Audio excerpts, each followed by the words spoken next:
नामदहू व नस्ली अला रसूल करीम अम्मा बाद।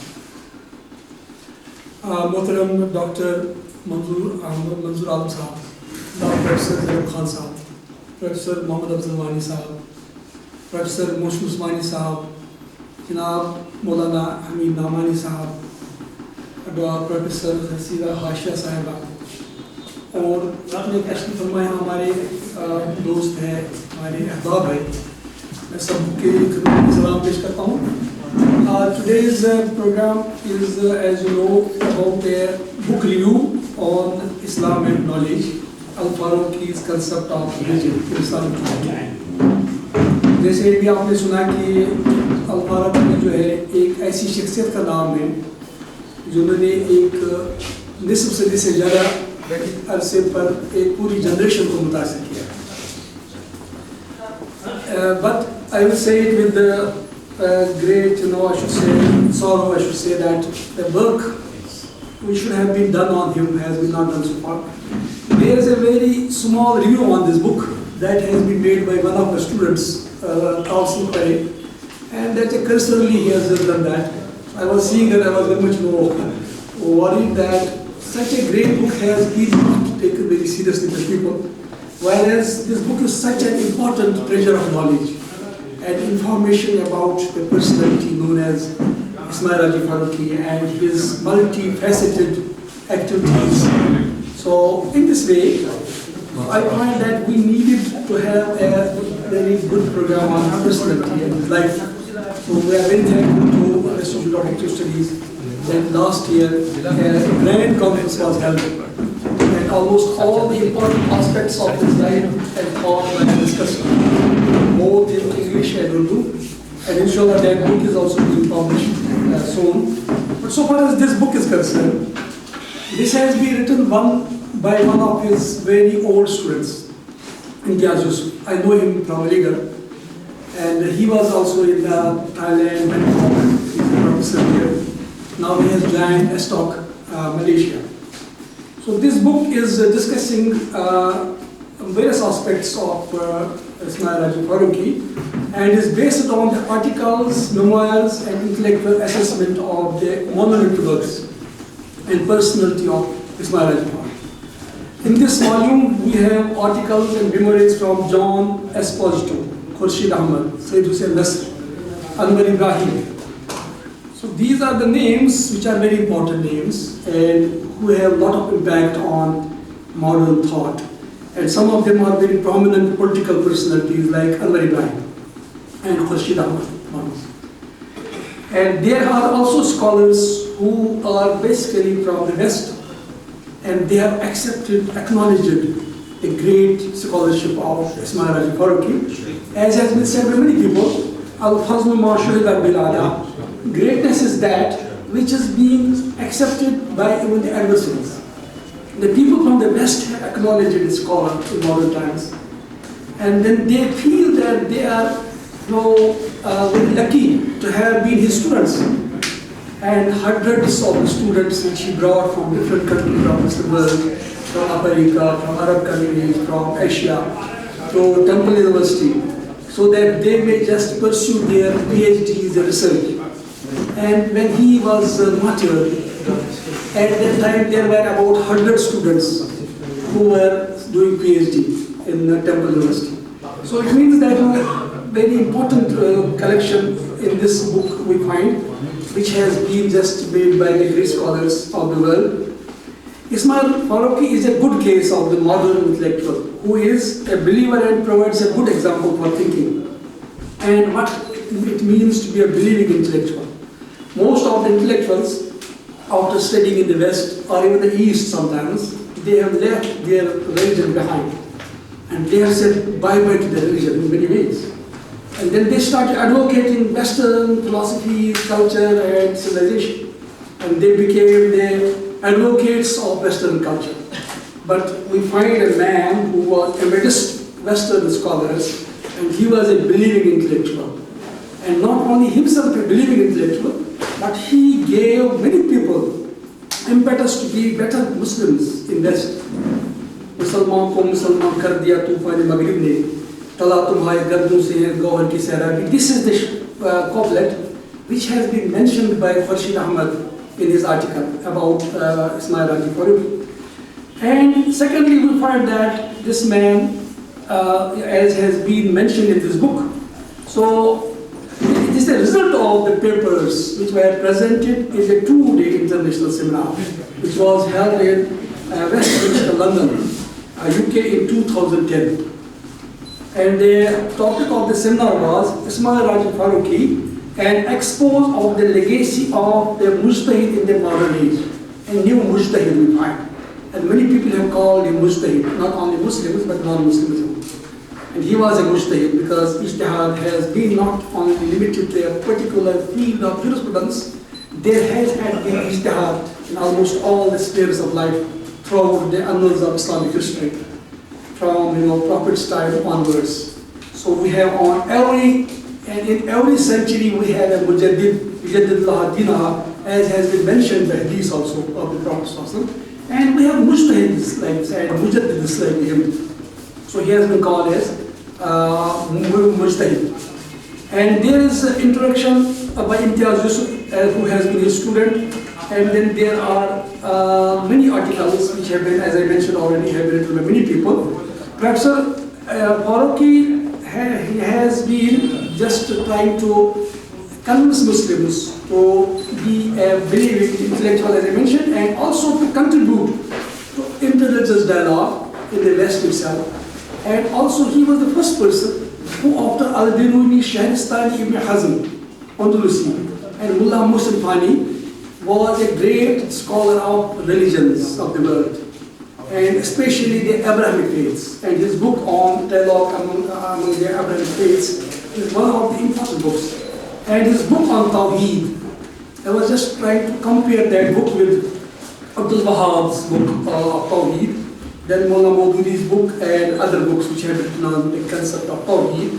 But I found this book unique in many dimensions, because this book is talking about exology, aesthetics, metaphysics, epistemology, and he is trying to relate Tawheed with almost all the aspects of thought and philosophy and culture and civilization and art, and especially architecture.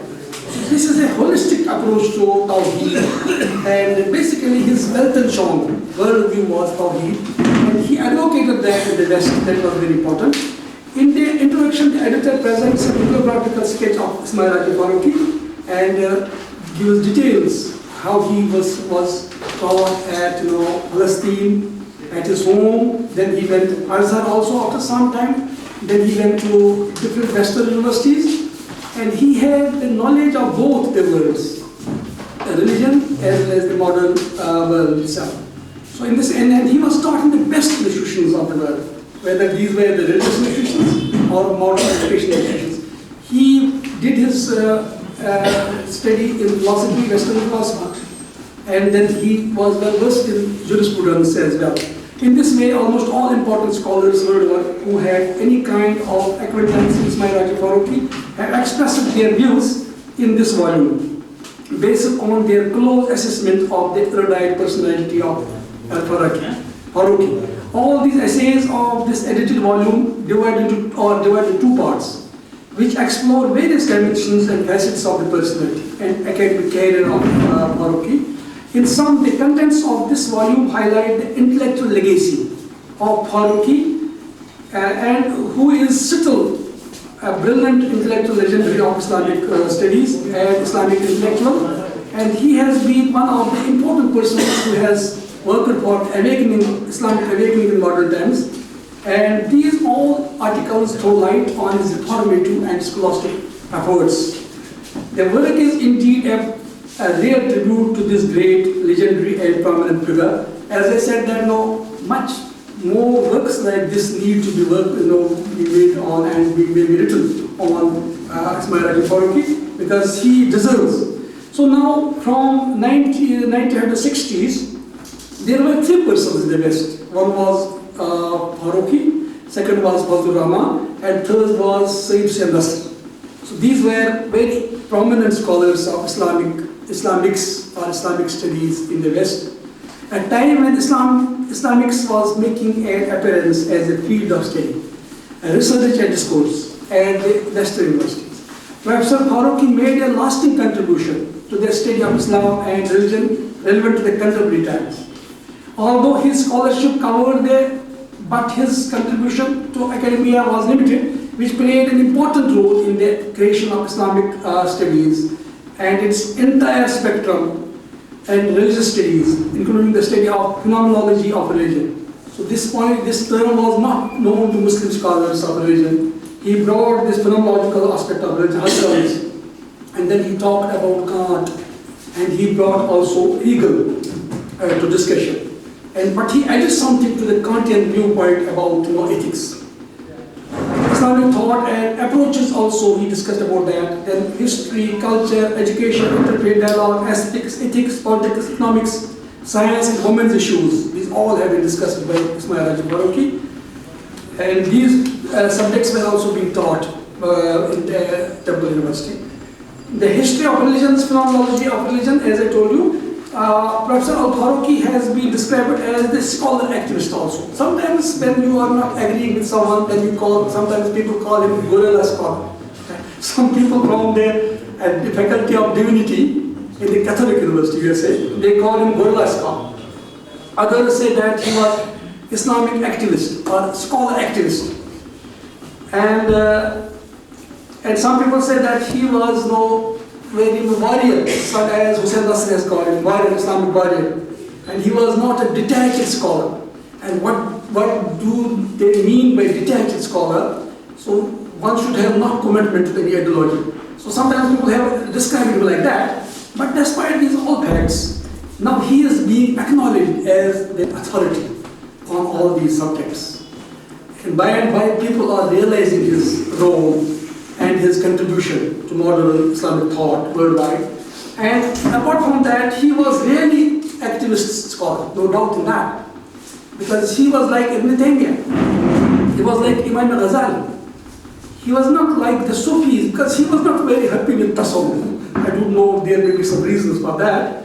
And even he has sometimes criticized some of their Sufi thoughts. But he was well versed with the thought of Ibn Taymiyyah. And Ibn Taymiyyah was the mujaddid in the estimation of Shubli Namani. He says if any person can be called the complete mujaddid or mujtahid, that is Ibn Taymiyyah. So he had been inspired by Ibn Taymiyyah. But he also talks about Ghazali. And when you are able to combine Imam Ghazali and Ibn Taymiyyah, then you become a balanced personality. And he was that. And secondly, he had a very good background in Azhar. So that also gave him a lot of advantage on other scholars. And when I compare him with Hussein Nasr or Fazlur Rahman, I found him different from these both, because they were the detached scholars to a great extent. Although Fazlur Rahman has contributed a great deal, although when Ismail Raji Farooqi was in Karachi, according to one of his students, Mudassir, he says that even among the persons who made conspiracy against Ismail Raji Farooqi, Fazlur Rahman was also included in that. But these are great people and they make conspiracy against each other. But no, my point is, if we compare Ismail Raji Farooqi with Hussein Nasr or with Fazlur Rahman, Ismail Raji Farooqi is far ahead of both of these. Because he was involved practically, he was not a detached scholar. And secondly, his concept of Tawheed makes him different from both. His concept of Tawheed was based on the cardinal teachings of Quran and Hadith. And he did not give much scope to philosophy as was given by Hussein Nasr. And then he advocated the philosophy of parallelism, where everything is right and you can take views from Ikhwan al-Safa and from Tawheedi and from Muslim philosophers and from Sufis. But so far as Ismail Raji Farooqi was concerned, he more relied on the basic source of Quran and Hadith, and especially important scholars of Islam. And sometimes he was influenced by Mu'tazilites. So this is a very interesting point. And as has been said by, although I don't agree with the Yusuf, that he was influenced by Ikhwan al-Safa. So Ikhwan al-Safa was a movement which is antagonistic to Tawheed, concept of Tawheed, because according to Ikhwan al-Safa, Even the Socrates and Plato and Aristotle were also prophets. So they have to be given the same status as the prophets have been given. Even Socrates, he calls they were like prophets. And I know about the 51 Rasail of Ahwal Safa, what is mentioned there, and where from they have got the ideas. So I don't know how Imtiaz Sahab has said that he was influenced by Ahwal Safa, but so far as his books are concerned, I could not find any justification for calling him influenced by Ahwal Safa. But so far as Tawheed is over Tawheedi, and then about Ibn Taymiyyah, he has imbibed a lot of impact on that.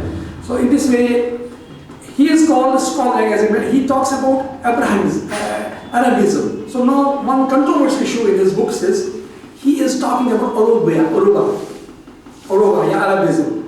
And he thinks that this Aruba is not based on race, but it is based on basically monotheism. So he thinks that the Christianity, Judaism and Islam, these are the contributions of the Arab world to their home universe, and these religions were advocates of monotheism. And monotheism is the gift of Arab world to the world. And this monotheism is the gift of Arabs to the world. And in this are included Jews, Christians and Muslims. It's a new concept. Although it was not accepted by many people, but he advocated this theory. He was criticized by Professor T. Collier Young of Princeton University for this reason, and he says that this is a totalitarian Arabism which swallows up all that has been normally associated with Semitism. But Farooqi replied that he was attempting to establish core of ancient Near East religious traditions with that of Judaism, Christianity and Islam as Semitic traditions as a unity or a stream of being. So in this way he tried to defend his views when he talked about Uruba. For him, Judaism, Christianity, Islam constituted the Arab stream of being. He was impressed by, as I mentioned, has been said by many people, two common themes which run through their thought of these theologians and schools of philosophy are Tawheed. So here one point I would like to mention that Mu'tazilites were the advocates of Tawheed, but that Tawheed was an abstract Tawheed. And there had been a lot of discussion on that. Then the Asharites, they ruled the idea. And even the Maturidiyans, and the Sufis, and even the other scholars also, because they were just trying to deny the qualities of, they have been called as Mu'tazila also. Mu'tazila means to suspend the qualities of God. And there was great reaction. But somewhere their thought was very influential in the history of Islam. So we have one great scholar whose name is Zamakhshari, the Mufassir of the Quran. He was also an advocate of this philosophy of Mu'tazilites. But they were such strong supporters of Tawheed, and they were known as Ahlul Tawheed wa Adl, people of the Tawheed and justice. So somewhere Ismail Raji Farooqi also was influenced by some of their views, and that's possible. For a great scholar, a great scholar like Ismail Raji Farooqi, it's possible that he may get influences from these thoughts. And sometimes Mu'tazilites have been denounced without any reason. Because they talked about reason many times, and Muslims started denouncing reason. That was not good. There should have been not that much reaction. Had Muslims cared for some of the views of the Mu'tazilites, which have not this fatalism which is very common among Muslim communities. That's also one point. And it is for that reason even Iqbal and Sir Sayyid Ahmad Khan and almost all the great reformers of Islam, they have been influenced by Mu'tazilites somewhat. But there still extremes are there. But Ismail Raji Farooqi did not accept the extreme view of the Mu'tazilites. That was his balanced approach to every aspect. In spite of the fact that Al-Biruni, Shahristani and Ibn Hazm, these were the pioneers of religious studies. And in modern times, we don't find anyone else than Ismail Raji Farooqi, who has done a great research on comparative religions, and which has been acknowledged by the Western scholars. So that has been also mentioned in all these articles. For example, it has been, apart from Biruni, he was influenced by Ibn Hazm, Shahristani, Ibn Taymiyyah on the study. About Ibn Taymiyyah, people know him only as a staunch opponent of Sufis and philosophers, and that is wrong. He was a Sufi himself. In the estimation of Abul Hasan al-Nadawi, Tasawwuf wa Ihsan, Tazkiyah wa Ihsan, Tasawwuf wa Suluk. In that he has mentioned, Ibn Taymiyyah was also a Sufi in that sense. The Tasawwuf means to purify your heart. And he used to offer 200 rakah to understand one verse of the Quran. And if that is not Tasawwuf, what else is Tasawwuf? So, but sometimes they straight-jacketed approach to Tasawwuf, that Sufi is a person who does not care for anything. But if you believe in Tasawwuf as purification of heart, Ibn Taymiyyah was also in that sense. And it was not possible those days. Any person who would have been a Muslim, that he will be away from Ihsan, Tazkiyah, Tasawwuf in that sense. But later on it degenerated, and now we know what has happened to everything as well as our Tasawwuf. So in this way, this is a very important point, that he discoursed academically with modern Jewish, Christian, Hindu, Buddhist and other scholars of religion, such as Marcia Alain, Joseph Ketagawa, T.T. Raju, Wilford Campbell Smith, who was his contemporary also, and they had sometimes skirmishes also, William Montgomery Watt, Kenneth Craig, and Bernard Williams.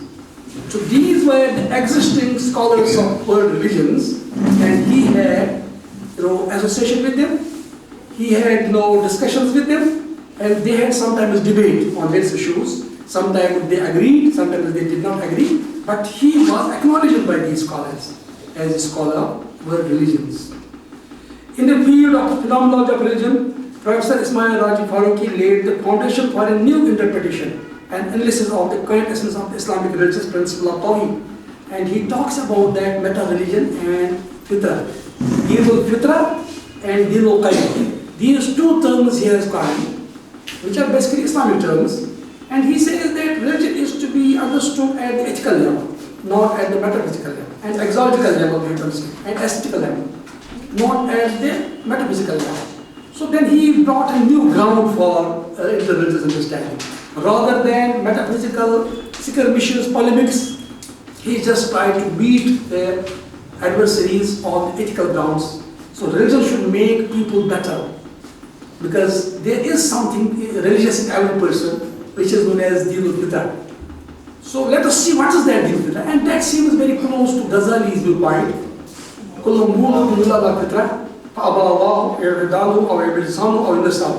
Every newborn is born on the Fitra nature, then his parents make him either Jew, Magian or Christian. So Ghazali also was in search of that Fitra. What is that Fitra? And Epistimology Farooqi also talks about that. Although he does not say that I have taken this concept from Ghazali, but it is very common with both these things. And this is a new ground which he finds for interreligious dialogue with other religions, so that there may be a common ground. There should be no imposition. Something should be, as Gandhi would us talk about Satyagraha, Satya. So there is something common where we can meet with other religious people without polemical discussions. So this is a very important point. So in this way, he was one of the great scholars of modern times of religion, who has talked about the Fitra and the Lukan. He was the first foremost scholar to engage in the area of modern academic study, teaching and research of religion in modern. It's very important, because we have been absent from the field. Let me accept this. Let us acknowledge this thing. We have done in our own circles, we are acknowledging each other. But unless we are able to make impact internationally, especially in the academic circles of USA, so no one could heed about our scholarship, and it was Epistimology Farooqi. He went there and talked to them and discussed with them, and then presented his viewpoint with strong words. And there was a great debate ensued, but in most cases his viewpoint was accepted. Although in the earlier stage there was a great resistance, but later on his students, like John Esposito, and he has mentioned, as I mentioned, that I was made to study Islamic studies by Epistimology Farooqi. Otherwise I would have never studied Islam. And he presented such a way Islamic studies that I thought there is value in this, there is merit in this. Today there are only handful of Muslim academics trained in the modern academics study of religion, who engage in the modern and post-modern philosophies, theories of religion. The majority of universities in the Muslim world shun or view modern approach to the study of religion as well as other religions dangerous to the Muslim faith. We always are afraid that our faith is at danger. But so we don't want to study other religions. We don't want to study other philosophies. But Ismail Raji Farooqi just made it possible for Muslim scholars from different parts of the world, and it has been mentioned by some of his colleagues that he would spend his money from his own pocket and go to different parts of the Muslim world and bring scholars from there to study religion and ideas. So this is great. And he was able, even when people opposed him, Cantwell Smith and others, Adam Williams, they were not very happy with him because they were thinking that he has some ideological connections and he is trying to make the Center of Islamic Studies in the Temple University as an ideological center. But his students said that he was successful because he could do that which those scholars of Islamic Studies could not do. And then they had also yield because of his commitment and his sincerity. So this polarized Muslim approach to knowledge is unable to offer scientific perspective on social crisis that cause intra and inter-religious misunderstanding, conflicts and violence in different countries. Had Muslims studied these religions and had they dialogue with other religious people and within their own communities, there would have been not many disputes which are existing nowadays. We do find as many as disputes among Muslims and other communities as we do find other communities as Muslim. The reason is that we don't understand other religions. We are living, I don't know in what world, I don't know, but it was at least Ismail Raji Farooqi who went to the West tried to engage the brightest minds of the world who were studying religions in the debate about interreligious dialogue. And he presented his views in a very forceful manner without any apologetic approach or being disengaged, as some people have just dubbed him disengaged scholar. He was engaged scholar. He engaged people because he was committed. He was very sincere. So this was one of his great contributions as well. His thought was comprehensive view of Islam which was based on Islamic rationalist approach. So sometimes our approach is very emotional about religion and we just bring only the verses of the Quran or ahadith when we are talking to non-Muslims, but we are not meeting non-Muslims on their own grounds as was done by Ghazali. So Ghazali in his book Ta'ab to Philosopher, he did not bring any Quranic verse against the philosophers. He just found the contradictions in their views and arguments of the philosophers and then rebutted them on their own grounds. He paid them on through their own coin, and that was also the way of Ismail Raji Farooqi. He proved to be the intellectual parent of John Esposito. He says himself Esposito. He is the professor of Islamic Studies at Georgetown University. He was made to study Islam by the encounter with Farooqi. He says, if it had not been for Ismail, I would not have studied Islam nor benefited from the unique experiences inside of Temple University's program. He was transformed by him to become one of the new breed of scholars. So no Muslims were not ready, at least non-Muslims started now studying Islam and presenting Islam in a different way. Who understand Islam can explain it in a manner that Muslims find authentic. Who are critical thinkers but empathetic and not motivated by missionary or political agenda. In most cases, the Orientalists, they had some missionary agenda or they had some motivated agenda. And sometimes if we go through Orientalism of Edward Said, this had become a corporate institution, Orientalism. And these were the forerunners of the rulers, imperialists to different countries, the Muslim countries. These were the armies of the Orientalists. They were conquering the Muslim minds before the countries were conquered by the armies of the enemies. And he has mentioned about that. But in this way, we find Ismail Raji Farooqi convinced some of the Western scholars who became the pioneers of Islamic studies in the West, like Esposito, to present Islam in a way which is authentic for Muslims as well, and which is not biased towards Muslims. Some people call Farooqi a liberal humanist. He was not a liberal humanist but a Muslim, says Khurshid Ahmad of Pakistan. And Khurshid Ahmad of Pakistan had a very great relationship with Ismail Raji Farooqi. And he always calls him Brother Ismail, and he has given some such narrations about their relations. So these are very, very emotional encounters between the two sincere Muslim da'is of the Islamic world. So this is one of the very important points. But the key of this process said he was a great visionary who advocated the need for total change, says Khurshid Ahmad. But the key to this process is dawah, education, and more importantly, the Islamic knowledge. So his approach to the challenges was to give dawah to the people and education to the Muslims, and more important, Islamic knowledge. And I am so much worried when I went to many parts of the world like Malaysia, Indonesia. People have a lot of confusion about Islamic knowledge. What is this Islamic knowledge? They say this means that knowledge is, you are just trying to Islamize knowledge. It means that knowledge is not Islam.